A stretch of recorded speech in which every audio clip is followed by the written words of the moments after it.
Bonsoir, bienvenue dans ce nouveau défi des abonnés. On est encore dans le défi des abonnés, donc j'ai reçu de nouvelles listes. Donc j'en ai encore pour au moins un mois je pense. Et dans cette liste là, il y a eu 7 films qui ont été proposés déjà dans les listes précédentes.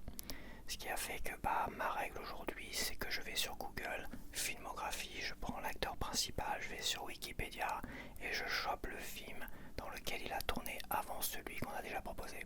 Oui, c'est pas très clair, mais c'est pourtant bien expliqué. Donc, ces vidéos de défi, je vais te proposer 20 titres. Là, c'est un abonné qui m'a proposé 20 titres, sauf les 7 en question. Dans cette liste-là qu'on changé, donc il y a des grosses surprises. Et le but c'est de relever le défi, d'en avoir vu au moins 11 pour gagner le défi, ou de me battre moi, d'en avoir plus que moi pour me battre si tu as envie de me défier moi personnellement.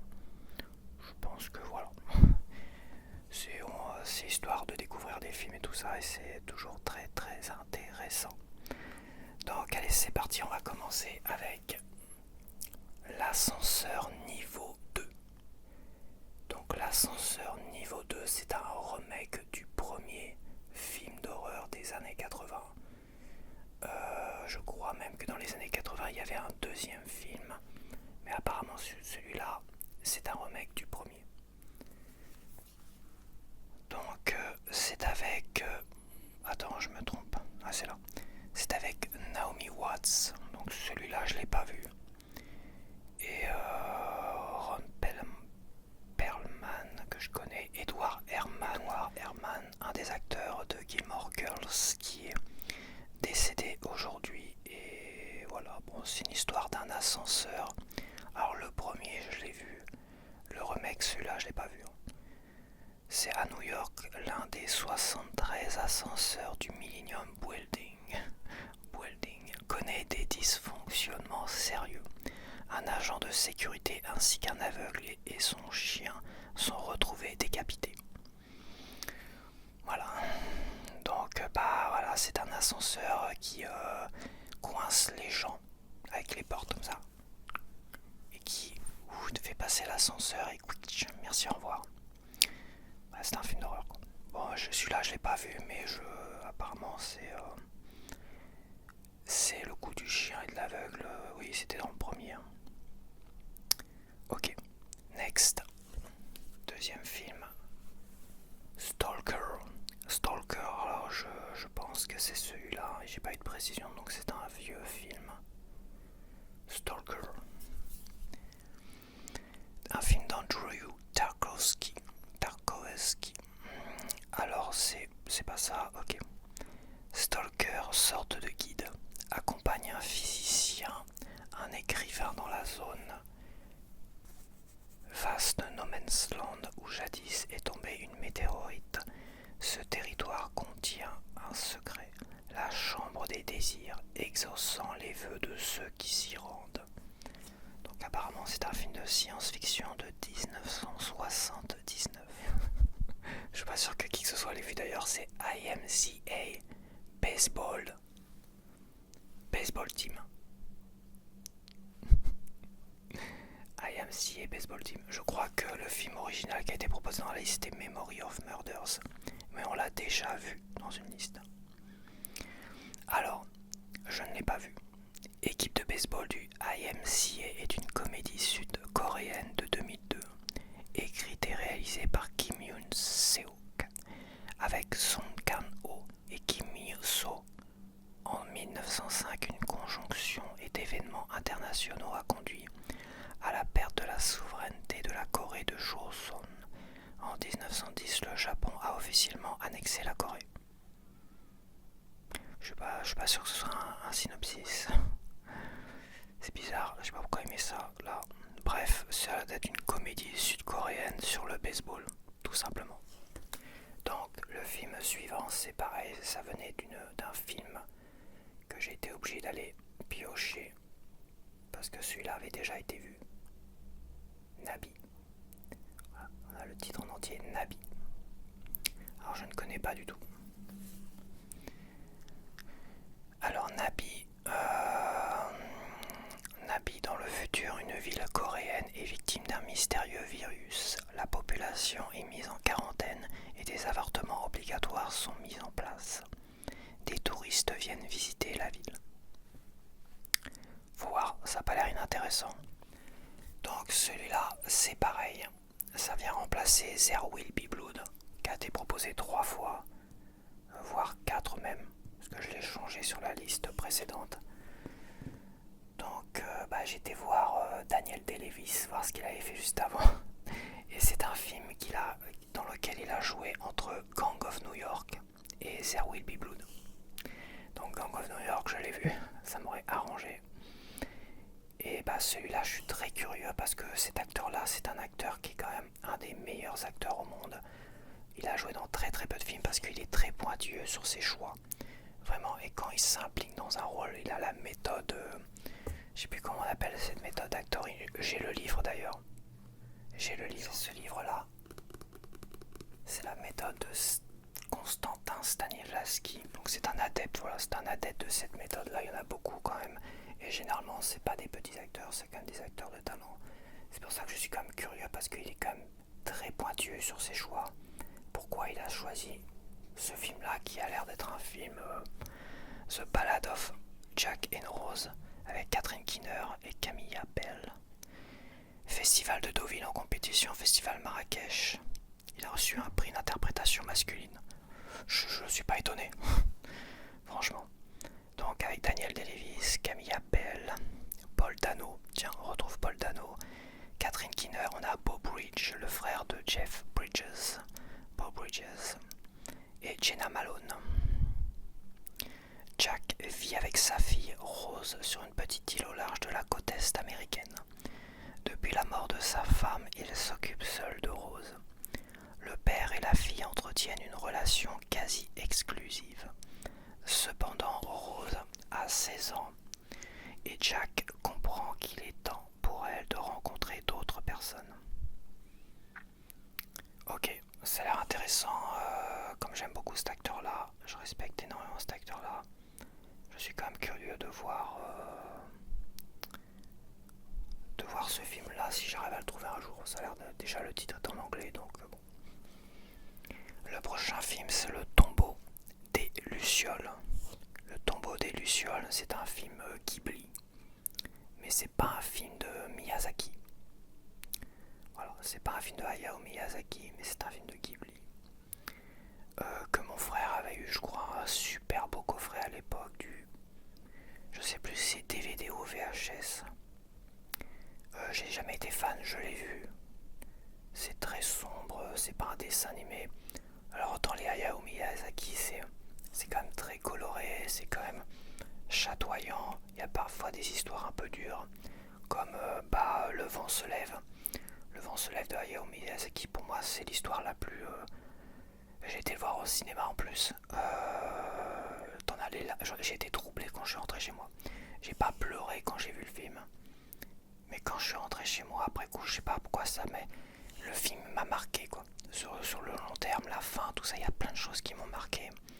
Et j'étais bouleversé par ce film-là. Ça devait être le dernier de Miyazaki en plus. Ça n'a pas été le dernier et ça aurait dû être le dernier parce que celui-là était vraiment magnifique. Et celui qui l'a fait, le héron, là, je sais plus quoi, le garçon et le héron, j'ai trouvé ça vraiment pas bon du tout en fait. Bref, on parle du Tombeau des Lucioles, donc je l'ai vu, c'est un film très très dur. Sur l'après-guerre. Est-ce que c'est après? Attends, on va lire le synopsis. Oh, je l'ai vu quand j'étais ado. Ouais, ado, c'était pas un DVD. À moins que c'était un beau coffret DVD qu'il avait eu. Et il me l'avait prêté, mais comme moi je me rappelle qu'on était à Grèce-sur-Mer dans notre maison d'enfance. J'avais des DVD, j'avais déjà le DVD à cette époque.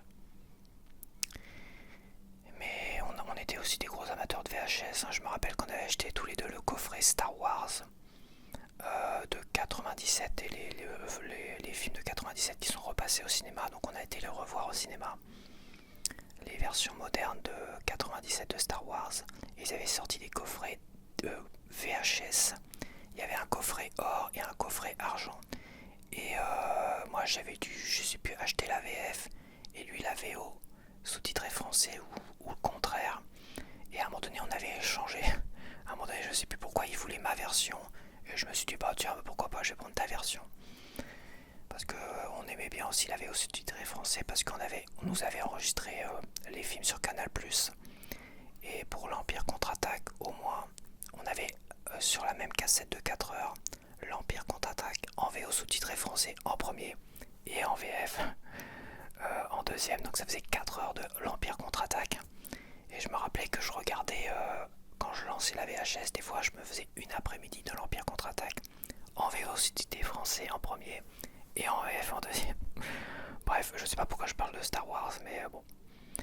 Alors le Japon était 45. Ouais, c'est ça. C'est après le bombardement d'Hiroshima et tout ça. Les bombardiers américains arrosent Kobe de plusieurs milliers de tonnes de bombes incendiaires. Ah non, c'était avant la bombe Hiroshima. Un jeune adolescent et sa petite sœur perdent leurs parents. Ils se réfugient dans leur famille proche mais cruelle. Oui, c'était avant parce que quand ils ont attaqué Pearl Harbor, ils ont d'abord répliqué en s'attaquant aux usines, tout ça, au machin, tout ça. Et ils ont balancé plein de bombes. Et après, ils les ont calmés avec la bombe d'Hiroshima sur 2 villes. Est-ce que... Donc t'avais Hiroshima et l'autre ville, c'était laquelle? De toute façon, arrose Kobe de plusieurs milliers de tonnes de bombes incendiaires. Ouais, ça c'était la première réplique. La réplique, on va dire, immédiate des Américains. Par rapport à Pearl Harbor. Donc ouais, je me rappelle l'avoir vu, je me rappelle que c'était triste, que c'était très glauque. Voilà, c'est un grand frère et son petit frère qui tentent de survivre dans la famine, la pauvreté, tout ce que tu veux. C'est une catastrophe, je crois. Ce film-là, c'est une catastrophe. C'est une dureté, mais... Et j'étais sûrement trop jeune pour voir ça, j'avais pas envie de voir ça. Bon, voilà. C'est pas un film de Miyazaki, hein, ça c'est sûr et certain. Ok, donc celui-là, je l'ai vu. On poursuit avec Inside Man, l'homme de l'intérieur. L'homme de l'intérieur, ouais. Donc ça c'est pareil, ça vient remplacer les fils de l'homme, Children of Man. Donc l'acteur principal, boum, le film qu'il a fait avant c'était Inside Man, l'homme de l'ombre avec Jodie Foster et Denzel Washington. Pas de bol, je l'ai pas vu celui-là. Contrairement au fils de l'homme, celui-là je l'ai pas vu. Je sais qu'il est passé à la télé, des trucs comme ça, mais ça fait pas envie. Quand tu vois le truc, ça fait pas envie, je pense. Sous les traits de peintre en bâtiment, des braqueurs s'attaquent à la prestigieuse Manhattan Trust Bank. Ils prennent en otage toutes les personnes présentes sur les lieux et les contraignent à revêtir la même combinaison que, c'est difficile avec un accent comme. Un coffret intéresse tout particulièrement le cerveau de l'opération. Dehors, la police décide de déployer un impressionnant dispositif de sécurité pour appréhender les voleurs. Ouais, c'est une histoire de voleurs de machin. Pourtant, t'as des bons acteurs, hein. Denzel Washington, Jodie Foster, William Dafoe, Christopher Plummer et Chiwetel Ejiofor. Lui, on le voit dans quoi, lui, cet acteur-là? Ça te me dit quelque chose, son nom, je le connais moins quand même. Bon, bah, je l'ai pas vu. Ouais. On continue avec Incendie. Donc ça t'est bien proposé sur la liste. Ok, donc c'est avec Lumna Azabal, Melissa de Zormo, je connais pas du tout. Donc Incendie, lorsque le notaire Lebel fait à Jeanne et Simon Marouane la lecture du testament de leur mère Nawal, les jumeaux sont sidérés de se voir remettre 2 enveloppes, l'une destinée à un père qu'ils croyaient mort et l'autre à un frère dont ils ignoraient l'existence.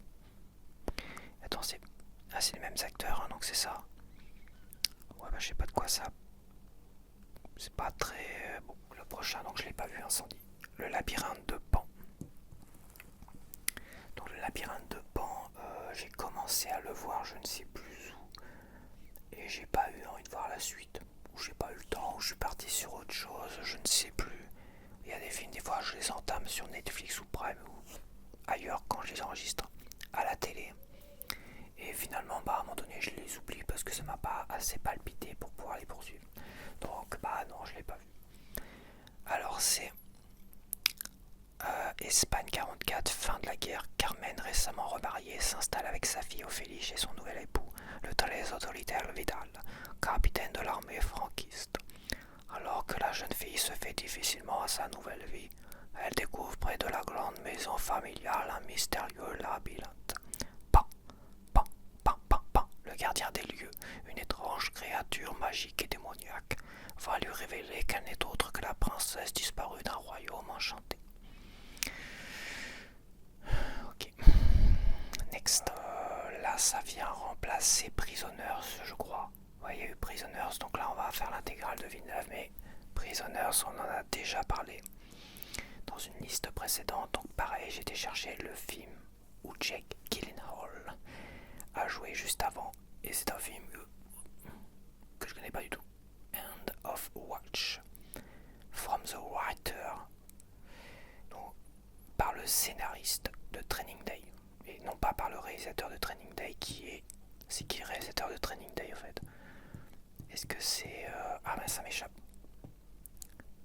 End of Watch, je connais pas non plus, donc pour l'instant c'est un peu la misère pour moi. Partenaires de LAPD et amis, Brian Taylor et Mike Zavala patrouillent un des quartiers les plus dangereux de Los Angeles. Bien qu'ils puissent contourner les règles, leur honneur et leur dévouement au travail sont incontestables. C'est l'enfer pour les officiers lorsqu'ils rencontrent un cartel mexicain vicieux. Oh, c'est violent tout ça. C'est pas super bien noté ici ou là. Je ne l'ai pas vu. On poursuit avec un film de Christopher Nolan, Inception. Je suis en train de me poser la question. Non, j'ai pas été le voir au cinéma celui-là. Peut-être que si d'ailleurs. Parce que les films de Christopher Nolan, je crois qu'à partir de Batman, je les ai tous vus au cinéma. Sauf peut-être Tenet. Et les Batman, je les ai tous vus, les trois. Le Prestige, je ne l'ai pas vu. Je m'en assure en fait. Et c'est pour ça Inception, j'ai un doute. Si j'étais le voir au cinéma, je sais plus du tout. Ça n'a pas d'importance en fait. En tout cas, je l'ai vu. C'est un film où j'ai eu beaucoup de mal, mais j'ai eu beaucoup de mal avec DiCaprio. Franchement, je suis pas un grand fan de DiCaprio. Voilà, c'est DiCaprio, j'ai eu quand même beaucoup de mal. Et aujourd'hui, ça va. C'est vrai qu'il y a certains films, ça va. Finalement, je le trouvais tellement surcoté à un moment donné, DiCaprio. Et dès que je voyais DiCaprio, ça m'agaçait un peu. Donc c'est vrai que... Mais en fait, avec le recul, il y a une vraie pléiade d'acteurs là-dedans qui sont vraiment très intéressants. Que je connaissais pas trop pour certains à l'époque où je l'ai eu. Et qui aujourd'hui sont... C'est pas mal. Donc c'est avec Leonardo DiCaprio, Cillian Murphy, qui était quand même assez connu. Son visage, je le connaissais quand même pas mal.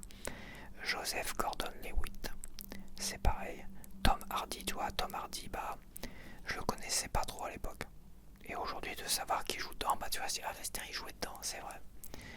Il y a Elliot Page, voilà, qui était une femme et qui est devenue un homme aujourd'hui.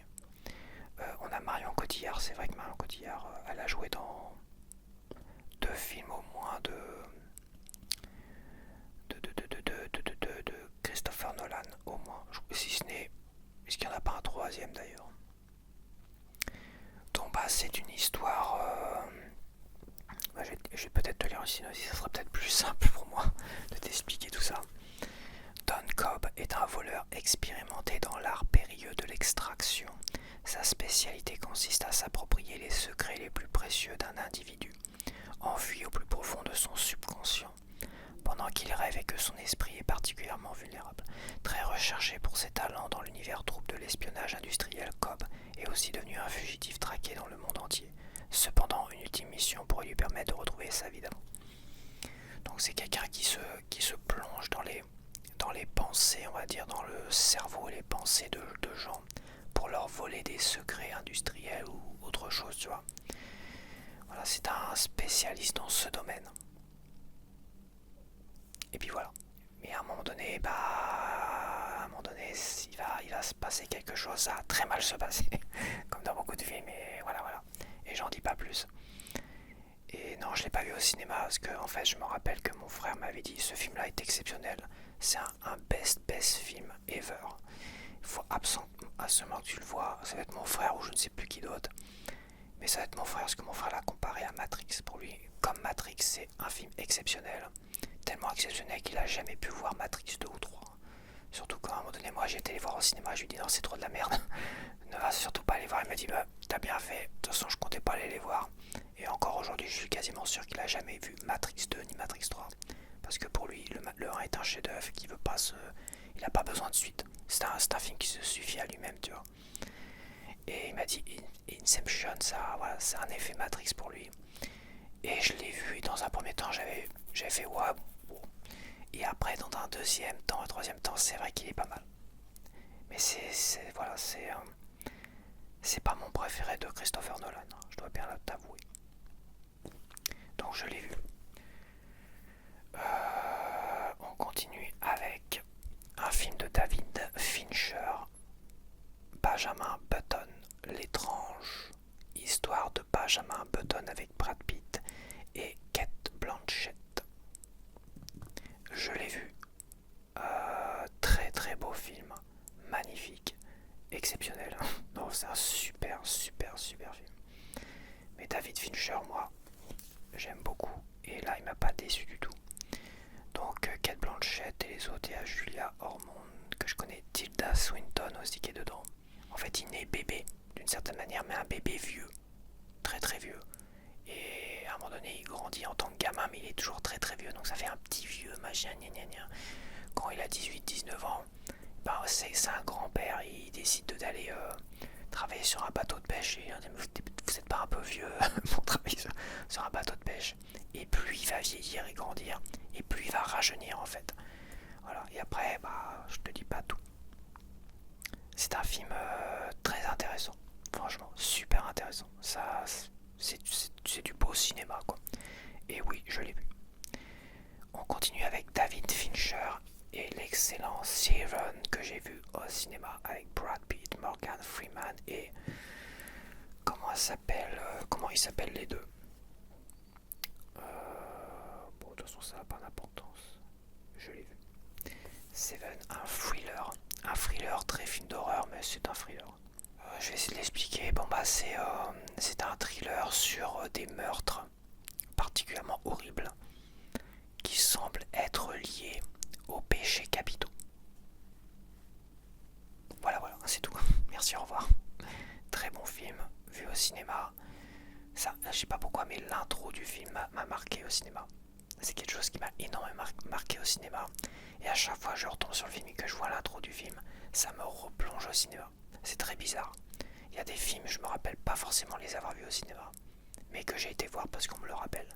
Et il y a des films, je me rappelle juste 2-3 choses au cinéma. Va savoir pourquoi je me rappelle de l'intro de Seven. Que je me rappelle La Cité de la Peur, où à un moment donné on a été... c'était blindé de monde, on avait été mis ici ou là, on était séparés, c'était ridicule. Je me rappelle de cette séquence avant le film et que j'ai passé, j'étais pas du tout agréable. Je sais pas, je me rappelle American Pie, on était au fond de la salle de cinéma, un peu tassé, c'était pareil. On voyait rien, enfin au fond on voyait rien, c'était pas super agréable non plus tout au fond. Scream, je crois que c'était pareil, on était loin, enfin bref. Donc on continue, alors on est en train de switcher entre David Fincher et Christopher Nolan parce que cette fois-ci on a Interstellar que j'ai vu au cinéma, exceptionnel. C'est un de mes films préférés parce que moi j'ai tout compris au film. Voilà. J'ai tout compris au film et je vais pas te le raconter parce que ça pourrait spoiler et pour la plupart des gens qui l'ont vu n'ont rien compris. Bon. Qu'est-ce que tu veux, on ne peut pas être tous très intelligents comme moi. Et bon, j'ai déjà raconté c'est pas la première fois que je parle d'Interstellar. C'est pareil, je me rappelle de ce film là au cinéma. Je me rappelle 2 choses au cinéma. Je me rappelle mon frère, à un moment donné je pars pisser. C'est un film qui dure 3 heures, à un moment donné je vais pisser. Moi j'ai besoin de pisser, donc je me casse. À un moment donné, et je reviens et je vois mon frère qui est là. Qu'est-ce que t'as? Qu'est-ce que t'as toi? Il me fait ah putain c'est triste là machin.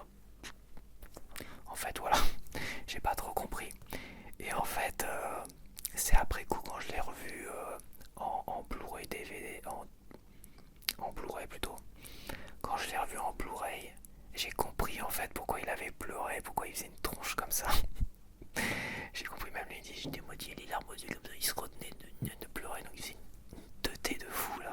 Une grosse tête. Et en fait, ouais, donc j'ai loupé une des meilleures séquences finalement du film. Et c'est vrai que c'est dommage. Et le deuxième truc, je pense pas, c'est une histoire d'une très très jolie rencontre, on va dire. Voilà, et je me rappelle bien, je me rappelle surtout ces deux choses-là. Est-ce que j'avais été déçu au cinéma? J'avais été un peu. Voilà. Après, à revoir, c'est vrai que ça, c'est le genre de film qui te marque après coup. Et quand je l'ai revu en Blu-ray tranquillement chez moi, sans personne pour me prendre la tête, et je peux me mettre pour si j'ai envie d'aller aux toilettes, là j'ai fait putain quel film avec la musique et tout ça, bah, énormissime. Ah bah d'ailleurs j'avais acheté le coffret, c'est vrai. J'avais acheté directement le coffret Fnac. Mais c'est un film qui, sur le moment, ouais, et c'est après coup, bah, ça te marque. Bon, je l'ai vu. Est-ce que je dois raconter le signe dans un futur proche? La terre est devenue hostile pour l'homme, les tempêtes de sable sont fréquentes et il n'y a plus que le maïs qui peut être cultivé en raison d'un sol trop aride. Cooper est un pilote recyclé en agriculteur qui vit avec son fils et sa fille dans la ferme familiale. Ok, next, j'essaie d'avancer un peu parce que je traîne. Shooter Island. Est-ce que c'est pas de Scorsese ça? Si, Martin Scorsese. Je l'ai vu. Je l'ai vu au cinéma. Je sais avec qui je l'ai vu au cinéma. Avec un pote de l'époque. Un pote de l'époque. Lui, il avait adoré le film. Moi, j'avais trouvé le film quoique intéressant quand même. L'intrigue et le rebondissement est intéressant. Et c'est pareil, c'est le côté DiCaprio. Tu vois, DiCaprio à l'époque, ça me sortait un peu par les yeux, quoi. On le voyait partout, donc c'était chiant. Donc je l'ai vu, donc c'est dans un hôpital psychiatrique, un gars enquête sur un meurtre, c'est ça? C'est pas ça, attends.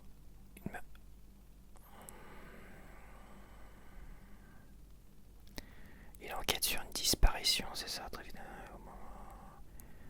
Ouais, donc c'est un gars qui enquête sur une meurtrière, qui a disparu. Voilà. Il y a Ben Kingsley, il y a Mark Ruffalo aussi. Et ouais, c'est un film qui marque par son rebondissement aussi. Donc c'est à revoir. À revoir. Mais c'est un film qui, je l'ai vu qu'une fois. Il y a plein de séquences qui m'ont marqué. Bon, on retourne avec David Fincher et Fight Club, film exceptionnel que je n'ai malheureusement pas vu au cinéma. Quoique. Non, je l'ai vu directement en DVD celui-là. Je l'avais acheté directement celui-là. J'avais dû l'acheter directement en DVD et je l'ai découvert en DVD. Et c'est un film qui est difficile à aimer dans un premier temps.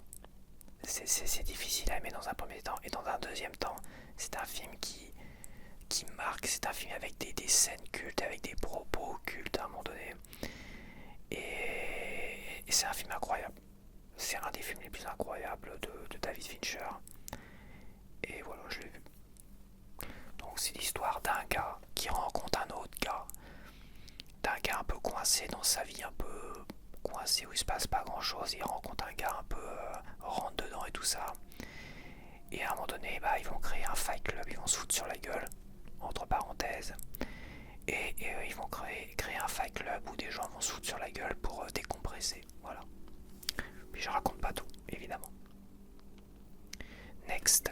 Alors, on part sur le château ambulant. Alors le film d'origine c'était Le Prestige, je crois.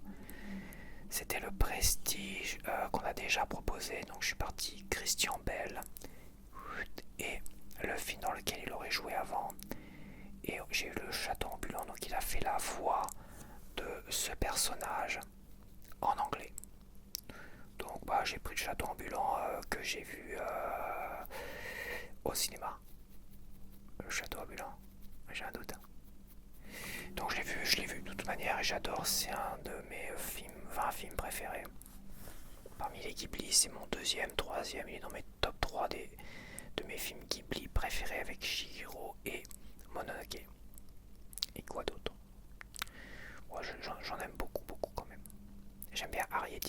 n'est pas de Miyazaki. J'aime bien Arrietty. Donc je l'ai vu quoi. Donc c'est une histoire d'une jeune fille qui rencontre une sorte de magicien et qui lui fait la cour, qui l'aide à un moment donné. Sauf qu'il y a une sorcière qui est amoureuse de ce magicien, qui surprend cette jeune fille avec ce magicien, et elle jette un mauvais sort à la jeune fille, qui la rend vieille en fait. Et la pauvre jeune fille, bah, elle est vieille sauf quand elle dort. Quand elle dort, c'est une jeune fille. Quand elle est debout et tout ça, bah, c'est une vieille dame qui a du mal à se déplacer. Donc comme personne la reconnaît, qu'elle a peur finalement d'être rejetée, tout ça, bah, elle s'en va chercher finalement ces deux sorcières pour conjurer le mauvais sort et tout ça. Et elle tombe sur une sorte de château ambulant. Et dedans, elle va retrouver finalement ce prince et tout ça. Et comme la malédiction lui refuse de parler de cette malédiction, elle peut pas en parler. En fait, c'est ça le pire. Elle commence à vivre avec ces personnes-là. Et patati patati patata. Très bon film. On poursuit avec Drive. Drive avec Ryan Gosling que j'ai vu. Je sais plus où je l'ai vu, mais je l'ai vu. C'est pareil, un des films que mon frère adore. Il adore la musique, tout ça. À un moment donné, je me rappelle, ouais, la musique est géniale, j'ai acheté le CD, c'est génial, machin, truc muche. C'est pas grave. C'est bien, mais c'est pas mon genre de musique non plus. Donc c'est un gars qui conduit pour des affaires criminelles, quoi. Un jeune homme solitaire, The Driver, conduit le jour à Hollywood pour le cinéma. Ah oui, c'est vrai qu'il est cascadeur aussi. En tant que cascadeur et la nuit pour les truands. Ultra professionnel et peu bavard, il a son propre code de conduite. Jamais il n'a pris part au crime de ses employeurs, autrement qu'en conduisant. Et au volant, il est le meilleur. Sauf que ça va très mal se passer à un moment donné. Et ça reste quand même quelqu'un qui est très rentre dedans, qui se laisse pas faire. C'est un très bon film, ouais. C'est un très très bon film. J'en ai vu plusieurs comme ça qui sont très intéressants. Comme Baby Driver là. Baby Driver c'était pas mal aussi celui-là. J'avais bien aimé, un peu plus un peu moins dur, quoique pas mal non plus. Et quel autre film, bah, ça fait très Taxi Driver aussi, c'est vrai. Il y a un côté Taxi Driver bizarrement dans ce personnage un peu sombre et obscur. Donc bah, y a Oscar Isaac dedans. Carey Mulligan est moins connu. Christina Hendricks est connue surtout pour Firefly, pour ma part en tout cas. La série Firefly. Ok. Next. On continue avec Ex Machina. Alors c'est pareil que le labyrinthe de Pan. C'est un film que j'ai commencé sur Netflix, je crois, ou Prime. Et je dis bon, oh, j'ai pas envie de regarder ça, puis j'ai abandonné. Voilà. Donc bah non, je l'ai pas vu. Avec Oscar Isaac, on a la fille, la Vikander, qui joue dans Tomb Raider là aussi. Et on a cet acteur qui joue dans une comédie romantique qui est très sympa. Il s'appelle Don Gleeson. Bon, moi j'ai pas retenu son nom, mais cet acteur-là, il joue dans une comédie romantique de voyage dans le temps justement. Comment ça s'appelle celui-là? Je l'avais offert à ma mère en DVD, je me rappelle, dans un coffret, plein de petits films comme ça. Et ce film-là, avec cet acteur-là, super film, faudrait que je retrouve, faudrait que j'essaie de me l'acheter en Blu-ray aussi, parce que c'était vraiment très très bien. Faudrait que je me fasse des collections par rapport au genre que j'aime bien, tu sais, voyage dans le temps et possession, me faire des collections comme ça. C'est vrai, pourquoi j'y pense pas? Ça peut être bien, ça peut être sympa. Alors à 26 ans, Caleb est l'un des plus brillants codeurs qui compte Blue Book, le plus important moteur de recherche internet au monde. À ce titre, il remporte un séjour d'une semaine dans la résidence du grand patron à la montagne. Quand il arrive dans la demeure isolée, il découvre qu'il va devoir participer à une expérience troublante. Interagir avec le représentant d'une nouvelle intelligence artificielle, apparaissant sous les traits d'une très jolie femme robot prénommée Ava. Le synopsis a l'air très intéressant. Et à la fois, c'est vrai, j'essaierai quand même de le revoir celui-là. Écrit et réalisé par Alex Garland, scénariste 28 jours plus tard. Et on va finir avec Edge of Tomorrow, avec Tom Cruise, Emily Blunt et Bill Paxton, le regretté Bill Paxton aussi dedans. Bah je l'ai vu. Je sais plus où je l'ai découvert. C'est pareil, peut-être au cinéma, je ne sais plus. Alors, Bah, c'est un film de... C'est pareil, je peux le considérer finalement comme l'histoire, comme le thème voyage dans le temps et boucle temporelle. Parce que là, on est vraiment dans le thème voyage dans le temps. Mais plus précisément, boucle temporelle en fait. Il reste bloqué dans une boucle. Donc c'est un gars du marketing, c'est un gars qui travaille à l'armée. Un gars haut gradé qui travaille à l'armée, mais qui travaille plus dans la publicité pour promouvoir des militaires qui combattent les aliens. Et à un moment donné, il est envoyé au front de force, comme une sorte, voilà, il est envoyé au front de force, parce qu'il a énervé un haut gradé. Et le haut gradé l'a balancé de force comme ça, en cachant sa véritable identité, son véritable grade. Et quand il se réveille comme ça, menotté et tout ça, il est considéré comme quelqu'un qui voulait fuir, et tout ça. Et en fait, à partir de ce moment-là, il est bloqué une journée, je crois. Non, il est bloqué jusqu'à qu'il meure. Il est bloqué jusqu'à qu'il meure et il revient à ce moment-là. Et, et puis, quoi dire de plus? Voilà, il a rencontré une femme et en fait, une célébrité qui tue il va s'associer avec elle pour essayer de découvrir le secret de cette boucle temporelle, parce qu'elle l'a eu aussi à un moment donné, mais elle ne le possède plus.